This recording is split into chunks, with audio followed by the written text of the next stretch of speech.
बिस्मिल्लाहिर्रहमानिर्रहीम। अल्लाह के नाम से शुरू जो बड़ा मेहरबान नहायत रहम करने वाला है। लाखों करोड़ों दुरूद पाक ख़ातमुन नबिय्यीन हज़रत मोहम्मद मुस्तफ़ा सल्लल्लाहु अलैहि वसल्लम पे। गुंबद खिज़रा के चाहने वालों को वकास अहमद की तरफ से अस्सलामु अलैकुम। किसी ज़माने में एक बादशाह ने एक कैदी को किसी वजह से फांसी का हुक्म दे दिया और जब कैद खाने से कैदी को लाया गया तो इससे मरने से पहले इसकी आखिरी ख्वाहिश पूछी गई। कैदी ने कहा, मैं क्योंकि एक अच्छे घराने से ताल्लुक़ रखता हूँ, लिहाजा मुझे आला नस्ल के घोड़ों से फांसी लगाया जाए। इस जमाने में फांसी के तख्त पे चढ़ा के घोड़ों से बांध के घोड़ों को दुड़ा दिया जाता था। इस तरह फांसी की सजा पूरी होती थी। खैर, घोड़ों को लाया गया तो कैदी बोल उठा, इनमें से एक तो नस्ली है पर एक नस्ली नहीं है, लिहाजा मेरी आखिरी ख्वाहिश पूरी नहीं हुई। बादशाह ने घोड़ों के मालिक को बुलाया और पूछा, क्या ये बात सच है? घोड़ों के मालिक ने जवाब दिया, बिल्कुल, एक बिल्कुल असली नस्ल का है लेकिन दूसरे में गधे का मिलाप शामिल है।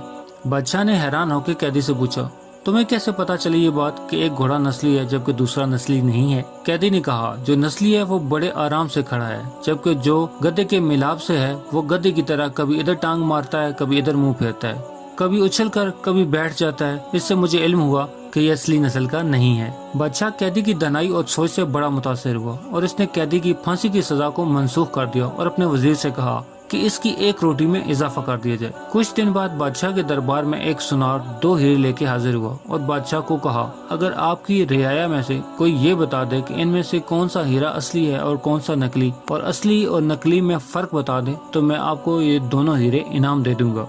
बहुत से लोगों से पूछा गया मगर कोई मुकम्मल जांच करके न जवाब दे सका। बादशाह के दिमाग में कैदी का ख्याल आया। बादशाह ने इसको दरबार में हाजिर होने का हुक्म दिया। सिपाही कैद खाने में से कैदी को लेके हाजिर हुए और कैदी को हीरे जांच पड़ताल करने के लिए दे दिए गए। कैदी ने कुछ ही लम्हों में बता दिया कि एक असली है और दूसरा नकली। बादशाह ने पूछा, तुम्हें कैसे पता चला? कैदी ने कहा, असली हीरा रगड़ने से कभी गर्म नहीं होता जबकि नकली हीरा रगड़ने से गर्म हो जाता है। सुनार ने वो दोनों हीरे बादशाह को इनाम में दे दिए और चलता बना।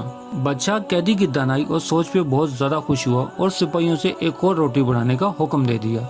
दोपहर को जब सिपाही कैदी को एक और रोटी इजाफे के साथ देने आए तो कैदी ने कहा, बादशाह भी किसी लांगरी का बेटा है। सिपाहियों ने कैदी की ये बात सुनकर बादशाह तक पहुंचा दी। बादशाह को ये सुनकर गुस्सा आ गया और उसने सिपाहियों को हुक्म दिया कि दरबार में कैदी को फौरन हाजिर किया जाए। फिर उसने कैदी से इस बात की वजाहत मांगी। कैदी ने बादशाह को कहा, अपने खानदान के बारे में किसी से पता कर लो।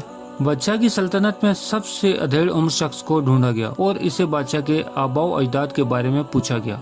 अधेड़ उम्र शख्स ने बताया कि यहाँ इस बादशाह से पहले इसका बाप बादशाह था, लेकिन वो बादशाह बनने से पहले लांगरी था, क्योंकि इस बादशाह से पहले एक बादशाह था, इसका कोई बेटा न था। इस बादशाह ने ऐलान किया था कि कोई शख्स जो मेरी रियाया को भूखा न मरने दे तो मैं उसको इस मुल्क का बादशाह बना दूंगा। तो आपका बाप लांगरी था इस दरबार का, इसने हामी भर ली कि मैं रियाया को भूख से नहीं मरने दूंगा। इस तरह बादशाह सलामत आपके बाप को सल्तनत दे के चलते बने। बादशाह ने कैदी से पूछा, तुम्हें कैसे पता चला कि मैं लांगरी का बेटा हूँ? कैदी ने कहा, मैंने जितनी हिकमत और दानाई की बातें तुम्हें बताता, तुम बजाय मुझे आज़ादी देने या हीरे जवाहरात से नवाजने के मेरे लिए एक रोटी का इजाफा कर देते थे। अगर तुम्हारी जगह कोई खानदानी शख्स होता वो मुझे जरूर कोई हीरे जवाहरात देता और मुझे कैद खाने से रिहा कर देता, लेकिन तेरी हरकतें तेरी नस्ल का पता बताती हैं। इसीलिए कहते हैं कि बात करने से नस्ल का पता चलता है।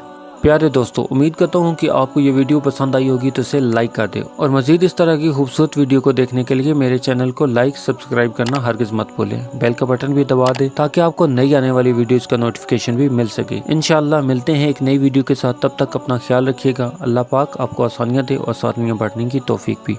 अल्लाह हाफिज।